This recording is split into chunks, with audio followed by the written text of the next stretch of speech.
Imagine a man so powerful and so bold that he successfully declared himself the king of an island in the middle of Lake Michigan.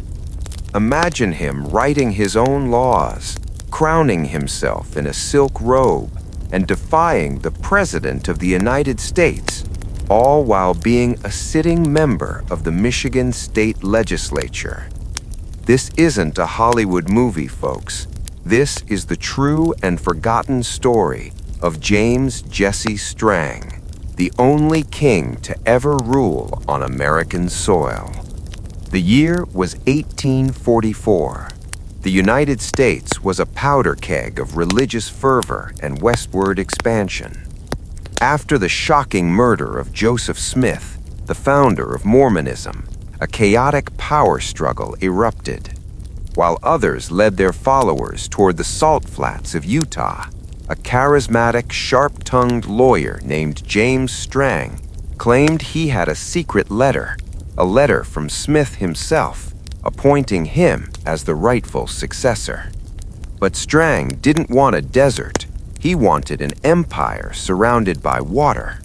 He led his followers to Beaver Island, a remote emerald green jewel tucked away in the northern reaches of Lake Michigan. At the time, Beaver Island was a lawless frontier, populated by rough-and-tumble Irish fishermen and fur traders.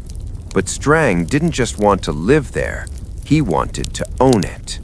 By 1850, his influence had grown so absolute that he decided democracy was too small for his ambitions. On July 8th, in a log cabin tabernacle, he draped himself in a bright red gown and had a crown placed upon his head. He declared the Kingdom of St. James. He wasn't just a preacher anymore. He was a monarch within the borders of a constitutional republic. The U.S. government in Washington, D.C. was, understandably, horrified. President Millard Fillmore viewed this as a direct act of treason. How could a king exist in the land of the free?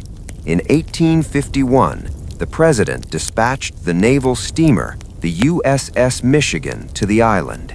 They arrested Strang and hauled him to Detroit to face charges of treason, counterfeiting, and mail robbery.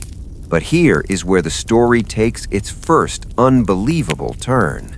Strang, a master orator and lawyer, decided to represent himself. He painted himself as a victim of religious persecution. In a verdict that shocked the entire nation, the jury acquitted him.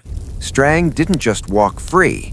He went back to the island as a folk hero, and shortly after, he was actually elected to the Michigan House of Representatives.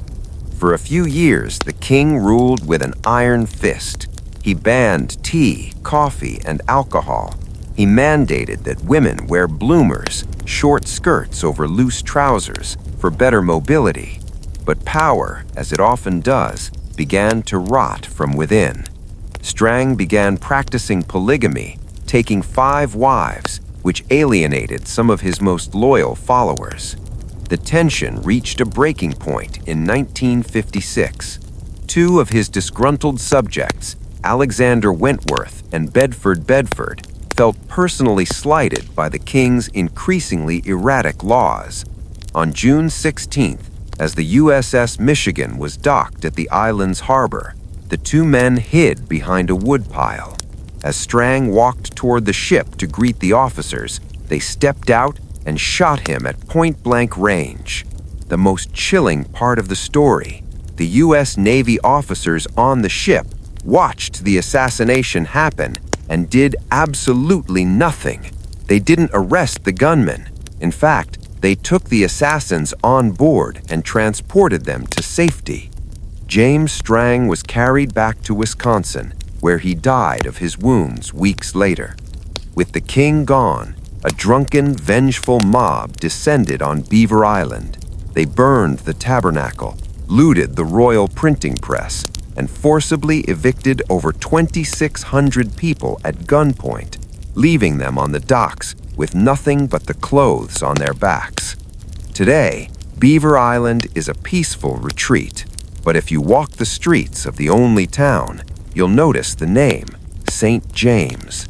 It is the last remnant of the man who tried to build a throne in the heart of the Great Lakes.